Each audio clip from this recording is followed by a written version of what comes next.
ಮಹಿಮಾ ಬಾ ತಟ್ಟೆ ತಗೋ ನಿನ್ಗೆ ಊಟಕ್ಕೆ ಬಡಿಸ್ತೀನಿ. ಬೇಡ, ಈ ಮನೇಲಿ ಕೂರಕ್ಕೂ ಭಯ ಆಗುತ್ತೆ, ನಿಲ್ಲಕ್ಕೂ ಭಯ ಆಗುತ್ತೆ, ಊಟ ಮಾಡಕ್ಕೂ ಭಯ ಆಗುತ್ತೆ. ಯಾಕಮ್ಮ ಹಾಗೆ ಹೇಳ್ತೀಯಾ? ಅನ್ಯಾಯವಾಗಿ ಚಂದನನ್ನ ಸಾಯಿಸ್ಬಿಟ್ರೆ, ನನ್ನನ್ನ ಸಾಯಿಸ್ಬಿಟ್ರೆ ಈ ಆಸ್ತಿ ಬಗ್ಗೆ ಸಮಸ್ಯೆನೇ ಇರಲ್ಲ ಅಲ್ವಾ? ನನ್ನನ್ನು ಯಾವಾಗ ಸಾಯಿಸ್ಬೇಕು ಅಂತ ಇದ್ದೀರಾ? ಹಾಗೆಲ್ಲ ಮಾತಾಡ್ಬೇಡಿ ಅಕ್ಕ, ನಾವು ಅಷ್ಟೊಂದು ಕೆಟ್ಟವರಲ್ಲ. ನಾನು ಅತ್ತೆ ಚಂದನಕ್ಕಂಗೆ 50 ಲಕ್ಷ ಕೊಡಕ್ಕೆ ಒಪ್ಕೊಂಡಿದ್ವಿ. ಅದನ್ನ ಬರೀ ಮಾತಿಗೆ ಹೇಳಿದ್ರಿ ಅಷ್ಟೇ. ಅವಳು ಕೇಳ್ದಷ್ಟು ದುಡ್ಡು ಕೊಟ್ಟಿದ್ದಿದ್ರೆ ಚಂದನ ಇಷ್ಟೊತ್ತಿಗೆ ಬದುಕಿರ್ತಾ ಇದ್ಲು. ಕೊಡಲ್ಲ ಅಂತ ಹೇಳಿ ಅವಳ ಮನ್ಸಿಗೆ ನೋವು ಮಾಡಿದ್ವಿ. ಇಷ್ಟಕ್ಕೂ ಈ ಆಸ್ತಿ ಎಲ್ಲ ಯಾರು ಸಂಪಾದನೆ ಮಾಡಿದ್ದು? ನಮ್ಮ ಅಪ್ಪ ತಾನೆ. ಅದನ್ನ ನಮಗೆ ಕೊಡಲ್ಲ ಅಂತ ಹೇಳ್ತಾ ಇದ್ದೀರಲ್ಲ? ಕೊಡಕ್ಕಾಗಲ್ಲ ಅಂದಿದ್ದು ಸಿಂಧೂರಕ್ಕ. ಅದ್ ಗೊತ್ತಿಲ್ದೆಲ್ಲ ಏನೇನೋ ಮಾತಾಡ್ತಾ ಇದ್ದೀರಲ್ಲ. ಇಷ್ಟು ದಿನ ತಂಗಿಯರ್ಗಾಗಿ ಬದುಕ್ತಾ ಇದ್ದ ಸಿಂಧೂರಕ್ಕನ ನಿಮ್ ಕಡೆ ಎಳ್ಕೊಂಡ್ರಿ. ನಾನು ಚಂದನ ಅವಳಿಗೆ ಬೇಡ್ದವ್ರಾಗ್ಬಿಟ್ವಿ. ಇದಕ್ಕೆಲ್ಲ ನೀನೇ ಕಾರಣ. ಆಸ್ತಿ ಆಸ್ತಿ ಆಸ್ತಿ ಯಾರಿಗ್ ಬೇಕಾಗಿದೆ? ನನ್ನ ಹೆಸರಲ್ಲಿ ಆಸ್ತಿ ಇದ್ದು ಏನ್ ಪ್ರಯೋಜನ? ಎಲ್ರು ನನ್ನ ಅಪರಾಧಿ ತರ ನೋಡ್ತಾ ಇದ್ದಾರೆ. ಅತ್ತೆ, ವಕೀಲರನ್ನ ಕರೆಸಿ ನನ್ನ ಹೆಸರಲ್ಲಿರೋ ಆಸ್ತಿನ ಇವ್ರ ಹೆಸರಲ್ಲಿ ಮಾಡ್ಬಿಡಿ. ಓಹೋ, ಇದಪ್ಪ ವರ್ಸೆ. ಏನಾದ್ರೂ ಹೇಳಿದ ತಕ್ಷಣ ಕೋಪ ಬಂದ್ಬಿಡತ್ತೆ. ಈಗ ತಾನೇ ಹೇಳ್ದಿಲ್ಲ ಆಸ್ತಿನೆಲ್ಲ ನಮ್ಮ ಹೆಸರಿಗೆ ಮಾಡಿಸ್ತೀನಿ ಅಂತ. ಅದನ್ನ ಕಾರ್ಯರೂಪಕ್ಕೆ ತಂದು ತೋರ್ಸು.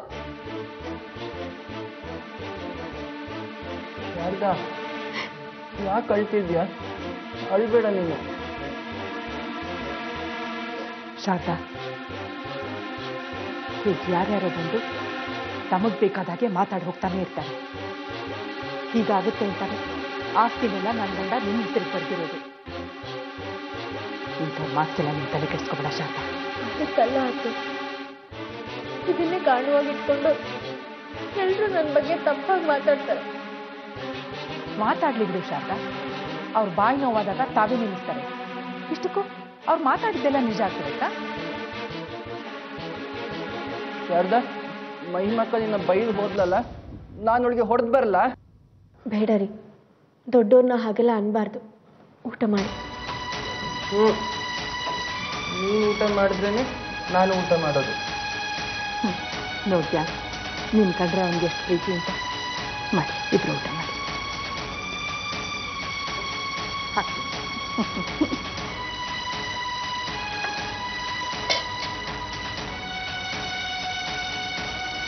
ಮಾಡಿ ಊಟ ಮಾಡಿ.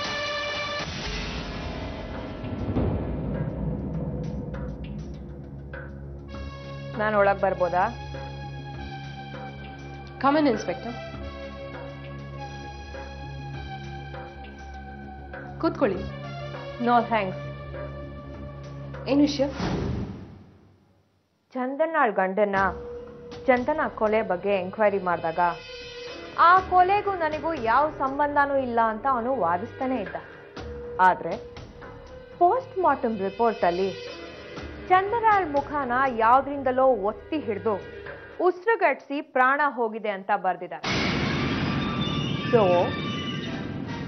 FIR ಫೈಲ್ ಮಾಡಕ್ ಮುಂಚೆ ನಿಮ್ಮ ಅಭಿಪ್ರಾಯ ಏನು ಅಂತ ತಿಳ್ಕೊಂಡು ಹೋಗಕ್ ಬಂದೆ. ನಾನು ನಿಮಗೆ ಹೇಳಿದ್ದೆ, ಚಂದನನ್ ಗಡ್ಡ ಒಬ್ಬ ಅಯೋಗ್ಯ. ನನ್ನ ತಂಗಿನ ಅವನು ಪ್ರೀತಿ ಮದ್ವೆ ಆಗಿದ್ದೆ ಆಸ್ತಿಗೋಸ್ಕರ. ಅವನೇ ನಿಜವಾದ ಅಪರಾಧಿ. ಅವನಿಗೆ ಗಲ್ ಶಿಕ್ಷೆ ಆಗ್ಬೇಕು. ಆಗ್ಲೇ ನನ್ನ ತಂಗಿ ಆತ್ಮಕ್ಕೆ ಶಾಂತಿ ಸಿಗೋದು. ನೋಡಿ, ಈ ಸಾವು ಆಸ್ತಿಗೋಸ್ಕರ ಆಗಿರಬಹುದು ಅನ್ನೋ ಅನುಮಾನ ಇರೋದ್ರಿಂದ ಆಸ್ತಿ ಮತ್ತದ್ರ ಹಿನ್ನೆಲೆ ಬಗ್ಗೆ ನೀವು ಹೇಳ್ಬೇಕಾಗತ್ತೆ.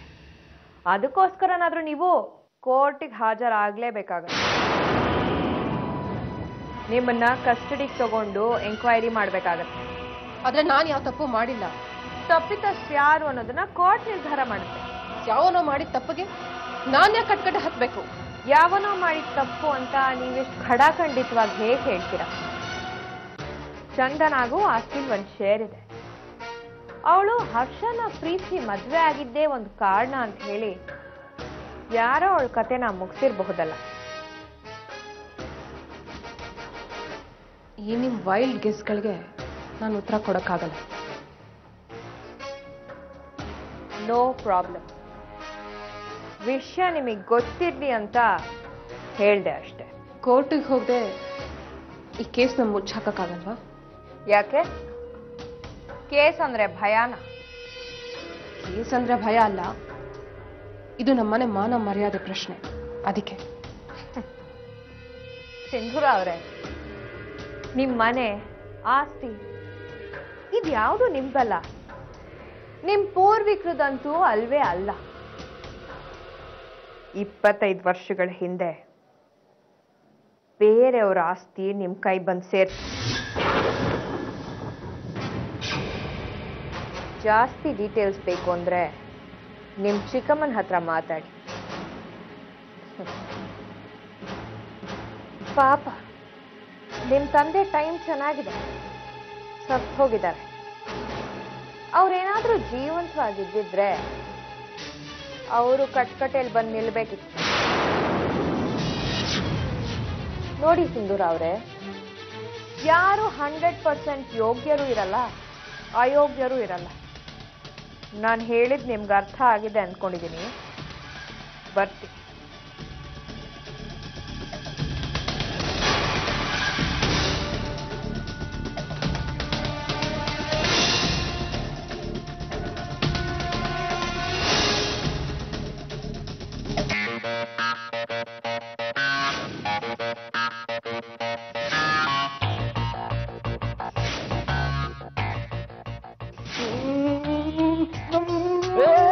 ಮನು,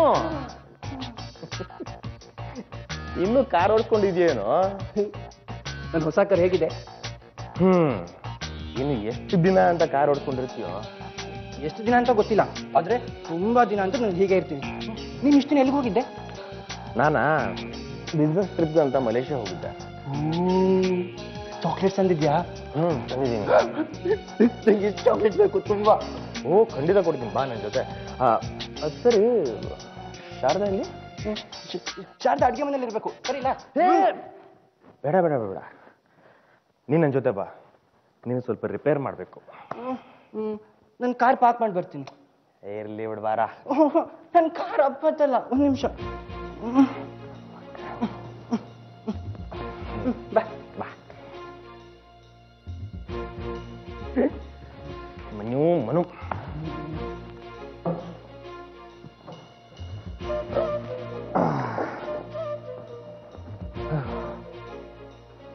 ಮನು, ನಕ್ಕ ಮಹಿಲ್ಲ?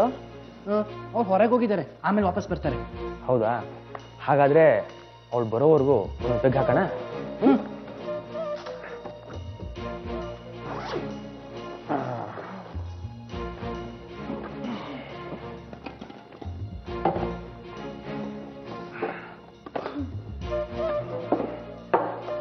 ಏನಿದಲ್ಲ?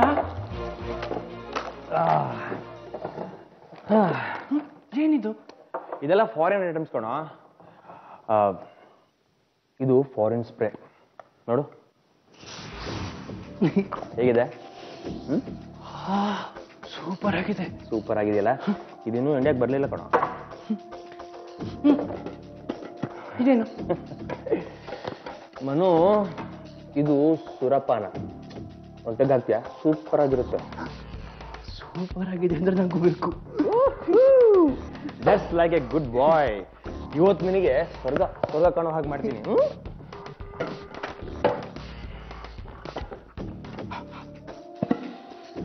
Come on, man, open it, open it, open it.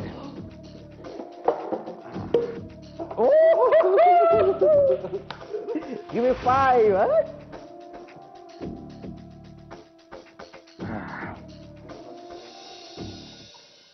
Okay.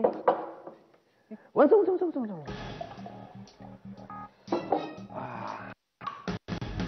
ಇದು ನನ್ನ ಕ್ವಾಂಟಿಟಿ. ಇದು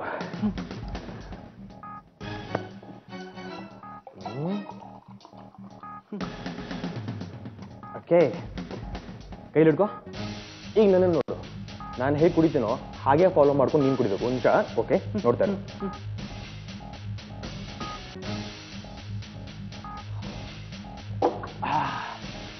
ಹೀಗೆ ಒಂದು ತುತ್ತು ಕೆಳಗೆ ಬಿಳ್ದಿರೋ ಹಾಗೆ ಗಟ ಗಟ ಅಂತ ಕುಡಿಬೇಕು. ಕುಡಿ. ಕಮನ್. ನಾನು ಔಷಧಿನೂ 1 ಡ್ರಾಪ್ ಕೆಳಗೆ ಚೆಲ್ದಂಗೆ ಕುಡಿತೀನಿ, ಗೊತ್ತಾ? ಇದು ಒಂಥರ ಔಷಧಿ ಇದ್ದ ಹಾಗೆ ಮನು, ಕುಡಿ.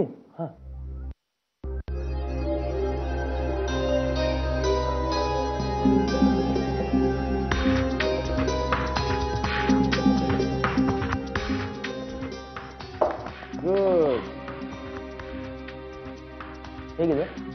ಪರವಾಗಿಲ್ಲ, ಕೈ ಆಗಿದೆ. ನಂಗೆ ಸಕ್ಕರೆ ಕೂಡ ಬಾಯಿಗೆ ಹಾಕೋತೀನಿ. ಇದಕ್ಕೆ ಕಾಂಬಿನೇಷನ್ ಸಕ್ಕರೆ ಎಲ್ಲ ಕಣೋ, ಇದು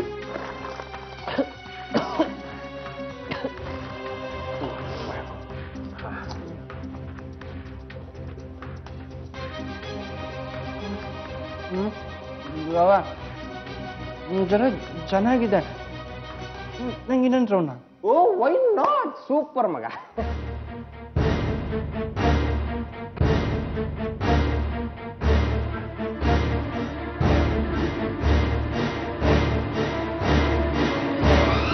ಚೆನ್ನಾಗಿದೆ.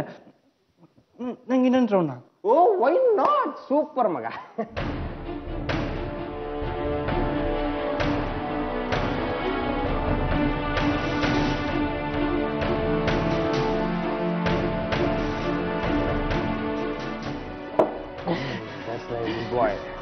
ಒಂದು ಡ್ರಾಪ್ ಚಲ್ದನೆ ಕುಡ್ದೆ. ಸೂಪರ್.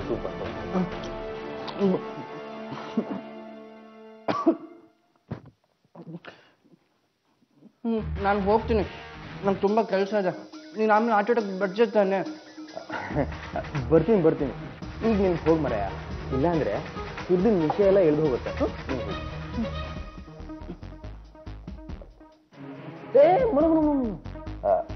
ನೋಡು, ನಾನು ನಿನಗೆ ಔಷಧಿ ಕುಡಿಸಿದ್ದೀನಿ ಅಂತ ಯಾರ ಹತ್ರನೂ ಹೇಳ್ಬಾರ್ದು, ಓಕೆ?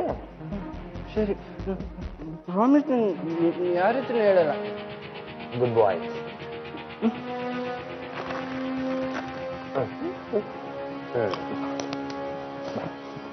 ಆಮೇಲೆ ಆಟೋಟಕ್ಕೆ ಬರಬೇಕು. ಓ ಶೋರ್ ಬರ್ತೀನಿ. ಬಾಯ್.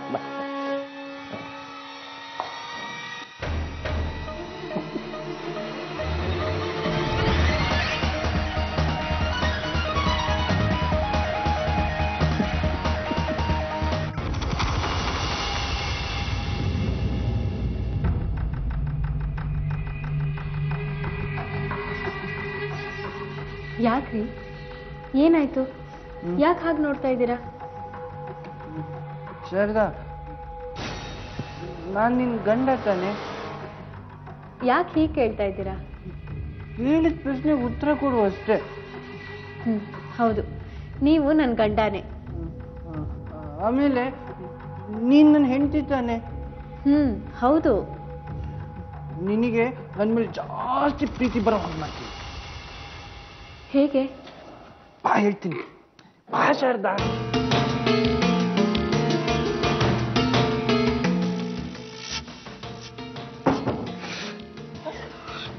ಯಾಕೆ ನನ್ನ ಕೈ ಹಿಡಿದು ಹೇಳ್ಕೊಂಬಂದ್ರಿ? ನನ್ನ ಹತ್ರ ಏನಾದ್ರು ಮಾತಾಡ್ಬೇಕಿತ್ತ? ನಿಮ್ಮ ಹತ್ರ ಏನೋ ಕೆಟ್ಟ ವಾಸನೆ ಬರ್ತಾ ಇದೆಯಲ್ಲ, ಕುಡ್ದಿದ್ದೀರಾ? ಈ ಹಾಳದನ್ನು ಕುಡಿಯೋದಕ್ಕೆ ಯಾರು ಹೇಳ್ಕೊಟ್ರು ನಿಮ್ಗೆ? ಶಾರದಾ, ನನ್ನ ಬೈಬೇಡ. ನಾನು ಕುಡ್ದಿದ್ದು ಟಾನಿಕ್ಕು. ಹೇಗೆ ಕುಡ್ದೆ ಗೊತ್ತಾ? ಗೊಟ ಅಂತ ಕುಡಿದ್ಬಿಟ್ಟೆ. ಔಷಧಿಗೂ ಈ ಹಾಳದಕ್ಕೂ ನಂಗೆ ವ್ಯತ್ಯಾಸ ಗೊತ್ತಿಲ್ಲ ಅನ್ಕೊಂಡಿದ್ದೀರಾ? ಶಾರದಾ, ನನ್ನ ಹತ್ರ ಸುಳ್ಳು ಹೇಳ್ಬೇಡಿ, ನಿಜ ಹೇಳಿ. ಅದು ನಾನು ಏನು ಹೇಳ್ಬೇಕು? ಕುಡ್ದಿರೋದ್ರಿಂದ ನಿಮ್ ಬುದ್ಧಿ ಕೆಟ್ಟ ಹೋಗಿದೆ. ನೀವ್ ಈ ರೀತಿ ಎಲ್ಲ ನಡ್ಕೊಳ್ಳೋದಾದ್ರೆ ನನ್ನ ಹತ್ರ ಮಾತೇ ಆಡ್ಬೇಡಿ. ಇಲ್ಲ ಶಾರದಾ, ನಾನು ಹೇಳಿದ್ ನಿಜ.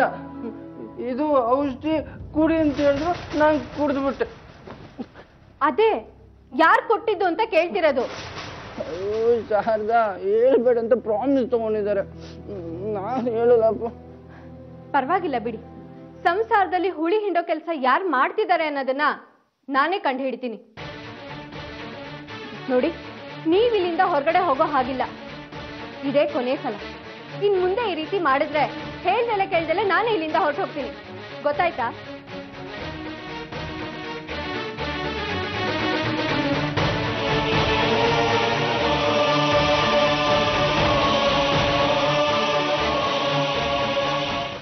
ಪೋಸ್ಟ್ ಮಾರ್ಟಮ್ ರಿಪೋರ್ಟ್ ಏನು ಹೇಳುತ್ತೆ?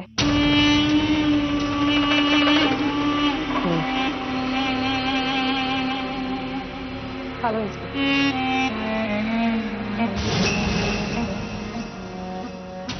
ನಾನು ಮತ್ತೆ ಮಾಡ್ತೀನಿ. ಸಿಂಧೂರ, ಕೂತ್ಕೊಳ್ಳಿ. Thank you.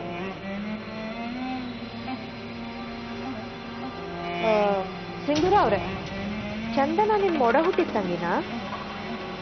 ಅಫ್ಕೋರ್ಸ್. ಯಾಕೆ ಅನುಮಾನ? ನಿಮ್ಮ ತಂಗಿ ಸಾವಾಗಿದೆ, ಆದರೆ ಸಹಜ ಸಾವಲ್ಲ. ಅನುಮಾನ ಬಂದಿರೋನ್ನ ಕರ್ಕೊಂಡು ಬಂದು ಚೆನ್ನಾಗಿ ವರ್ಕ್ ಮಾಡಿದ್ವಿ. ಅವನಿನ್ನೂ ಏನು ಬಾಯಿ ಬಿಟ್ಟಿಲ್ಲ. ಇಷ್ಟೆಲ್ಲ ಆದರೂ ಕೇಸ್ ಏನಾಯ್ತು, ಎಲ್ಲಿವರೆಗೂ ಬಂತು ಅನ್ನೋದ್ರ ಬಗ್ಗೆ ನಿಮ್ಗೆ ಒಂದು ಸಹಜ ಕುತೂಹಲ, ಕಾಳಜಿ ಏನೂ ಇಲ್ವಲ್ಲ? ಅದಕ್ಕೆ ಕೇಳಿದೆ. ಇಲ್ಲೊಬ್ಬನ ಲಾಕಪ್ಗೆ ಹಾಕಿದಿರಲ್ಲ, ಅವನಿಗೆ ಒದ್ದು ನಿಜಾನ್ ಬಾಯಿ ಬಿಡಿಸಿ ರಿಪೋರ್ಟ್ ಮಾಡಿ ನನಗೆ ಹೇಳ್ತೀರಾ ಅಂತ ನಾನು ಎಕ್ಸ್ಪೆಕ್ಟ್ ಮಾಡಿದ್ದೆ. ಆದರೆ ನೀವು ಏನು ಮಾಡಿದ್ರು ಬರೀ ಸುಳ್ಳೇ ಹೇಳ್ತಾ ಇದ್ದಾನೆ. ಇವನು ಚಂದನನ ತುಂಬಾ ಪ್ರೀತಿಸ್ತಾ ಇದ್ದಂತೆ. ಅವಳ ಕೊಲೆನ ಇವನ್ ಮಾಡಿಲ್ಲ ಅಂತ ಹೇಳ್ತಾನೆ. ಪಾಪ, ಇವನ್ಗೆ ಆಸ್ತಿ ಮೇಲೆ ಆಸೆನೇ ಇಲ್ವಂತೆ. ಆ ಆಸೆ ದುರಾಸೆ ಏನಿದ್ರು ನಿಮ್ಗೆ ಇರೋದು ಅಂತ ಹೇಳ್ದ. ಕೇಳಿಬೇಕಾದ್ರೆ ಆ ಆಸ್ತಿ ಏನೋ ಅವ್ರ ಅಪ್ಪಂದಲ್ಲ, ನಮ್ಮ ಅಪ್ಪಂದು. ಅದ್ರ ಮೇಲೆ ಆಸೆ ಪಡೋದಕ್ಕೆ, ಅದನ್ನ ಅನುಭವಿಸೋದಕ್ಕೆ ಎಲ್ಲ ಹಕ್ಕು ನಮ್ಗಿದೆ. Yes yes of course. ಚಂದನ ಕೊಲೆನ ಇವನ್ ಮಾಡಿರ್ಬೋದು ಅಂತ ನಿಮ್ಗೆ ಅನ್ಸುತ್ತಾ? ಇನ್ಸ್ಪೆಕ್ಟ್ರೆ, ನಾನು ಚಂದನ ಕೊಲೆ ಮಾಡಿಲ್ಲ ಮಾಡಿಲ್ಲ ಮಾಡಿಲ್ಲ. ನಾನು ನಿರಪರಾಧಿ. ದಯವಿಟ್ಟು ನನ್ನ ನಂಬಿ, ನನ್ನನ್ನು ಬಿಟ್ಬಿಡಿ. ಈ ಊರೇ ಬಿಟ್ಟು ದೂರ ಎಲ್ಲಾದ್ರೂ ಹೊರಟೋಗ್ಬಿಡ್ತೀನಿ. ಬಾಯಿ ಮುಚ್ಕೊಂಡು ಒಳಗಡೆ ಹೋಗ ರಾಸ್ಕಲ್. ಬಂದಾಗಿಂದ ಇದನ್ನೇ ಹೇಳಿ ಹೇಳಿ ತಲೆ ತಿಂತಾ ಇದ್ದಾನೆ. ಅಲ್ರಿ, ನಿಮ್ ತಂಗಿ ಅನುಮಾನಾಸ್ಪದವಾಗಿ ಸತ್ತು ಹೋಗಿದ್ದಾರೆ. ನಿಮ್ಗೆ ಯಾರಿಗೂ ಅನುಮಾನನೇ ಬಂದಿಲ್ವಾ? ಯಾಕೆ ನೀವ್ ಯಾರು ಕಂಪ್ಲೇಂಟೇ ಕೊಟ್ಟಿಲ್ಲ? ಆ ಥರ ಕಂಪ್ಲೇಂಟ್ ಕೊಟ್ರೆ ಆಗ ಅದು ಕೊಲೆನಾ ಇಲ್ವಾ ಅಂತ ನಮ್ಮ ಇನ್ವೆಸ್ಟಿಗೇಷನ್ ಮೇಲೆ ಕೋರ್ಟ್ ತೀರ್ಪು ಕೊಡುತ್ತೆ. ಒಂದ್ ವೇಳೆ ಈ ಸಾವಲ್ಲಿ ನಮ್ಗೆ ಅನುಮಾನ ಇಲ್ಲ ಅಂತ ಹೇಳಿದ್ರೆ ಆಗ? ಹಾಗಾದ್ರೆ ಹರ್ಷ ಈ ಕೊಲೆನ ಮಾಡಿಲ್ಲ ಅನ್ನೋದು ನಿಮ್ಮ ಅಭಿಪ್ರಾಯನಾ? ನನ್ನ ತಂಗಿ ಸತ್ತಿದ್ದಾಳೆ ನಿಜ. ಕೇಸ್ ನಡೆಸೋದ್ರಿಂದ ಅವಳು ಬದುಕು ಬರ್ತಾಳ. ಆದ್ರೆ ಅಪರಾಧಿಗೆ ಶಿಕ್ಷೆ ಆಗತ್ತಲ್ಲ. ಇವನಿಗೆ ಶಿಕ್ಷೆ ಆಗೋದ್ರಿಂದ ಯಾರಿಗೇನ್ ಪ್ರಯೋಜನ? ಪ್ರಯೋಜನ, ಲಾಭ, ನಷ್ಟ ಇದ್ಯಾವುದನ್ನು ಕಾನೂನು ಎದುರು ನೋಡಲ್ಲ. ಈ ದೇಶದ ಪ್ರಜೆಯಾಗಿ ಕಾನೂನಿಗೆ ನಾವು ತಲೆಬಾಗಿ ಗೌರವ ಕೊಟ್ಟು ನಡ್ಕೋಬೇಕು. ನ್ಯಾಯ ನೀತಿನ ರಕ್ಷಿಸೋದಕ್ಕೆ ಕಾನೂನು ರಚಿಸಿರೋದು. ಒಂದು ವೇಳೆ ನೀವು ಕಂಪ್ಲೇಂಟ್ ಕೊಡ್ಲಿಲ್ಲ ಅಂದ್ರೆ ನಿಮ್ ಎಲ್ರ ಮೇಲೂ ಅನುಮಾನ ಪಟ್ಟು ನಮ್ ಡಿಪಾರ್ಟ್ಮೆಂಟ್ ಸಿವಿಯರ್ ಆಕ್ಷನ್ ತಗೋಬೇಕಾಗತ್ತೆ. ಅದು ಸರಿ ಇನ್ಸ್ಪೆಕ್ಟರ್. ಮೆಡಿಕಲ್ ರಿಪೋರ್ಟ್ ಏನ್ ಹೇಳುತ್ತೆ? ಉಸಿರಾಡಕ್ಕಾಗದಿರೋ ಹಾಗೆ ಬಲವಂತ ಪಡಿಸಿರಬಹುದು ಅಂತ ರಿಪೋರ್ಟ್ ಹೇಳುತ್ತೆ. ನಿಮ್ ಹತ್ರ ಮೆಡಿಕಲ್ ರಿಪೋರ್ಟ್ ಇದೆ, ಇವನನ್ನ ಬೇರೆ ಒಳಗೆ ಹಾಕಿದ್ದೀರಾ. ಇಷ್ಟೆಲ್ಲ ಆದ್ರೂ ನನ್ನ ಹತ್ರ ಯಾಕೆ ಕಂಪ್ಲೇಂಟ್ ಕೇಳ್ತಾ ಇದ್ದೀರಾ? ನಂಗೆ ಅರ್ಥ ಆಗ್ತಿಲ್ಲ. ಅನುಮಾನಾಸ್ಪದವಾಗಿ ಸಾವಾಗಿರೋ ವ್ಯಕ್ತಿಗೆ ಸಂಬಂಧಪಟ್ಟಿರೋರು ಯಾರೇ ಆಗಿರ್ಬೋದು, ಕಂಪ್ಲೇಂಟ್ ಕೊಡದೇ ಇದ್ರೆ ನಾವು ಹೆಚ್ಚೇನೂ ಆಕ್ಷನ್ ತಗೊಳಕ್ಕಾಗಲ್ಲ. ಆದ್ರೆ ಯಾರು ಯಾಕೆ ಕಂಪ್ಲೇಂಟ್ ಕೊಡ್ತಾ ಇಲ್ಲ ಅಂತ ನಮಗೆ ಅನುಮಾನ ಬಂದ್ರೆ ಯಾರೋ ಒಬ್ಬ ವ್ಯಕ್ತಿ ಮೇಲಲ್ಲ, ಇಡೀ ಖಾನ್ದಾನ್ ಮೇಲೆ ಸಂದೇಹ ಪಟ್ಟು ಆಕ್ಷನ್ ತಗೋಬೇಕಾಗತ್ತೆ. ಕೆಲವು ಸಲ ಸಿಬಿಐ ಇನ್ವೆಸ್ಟಿಗೇಷನ್ ವರೆಗೂ ನಡೀಬಹುದು. ಓಕೆ, ನಾನು ನಿಮ್ಮ ಇನ್ವೆಸ್ಟಿಗೇಷನ್ ನಂಬ್ತೀನಿ. ನಾನು ಕಂಪ್ಲೇಂಟ್ ಕೊಡ್ತೀನಿ. ಆಕ್ಚುಲಿ ನಾನು ಕಂಪ್ಲೇಂಟ್ ಕೊಡೋಕ್ಕೆ ಬಂದಿದ್ದು.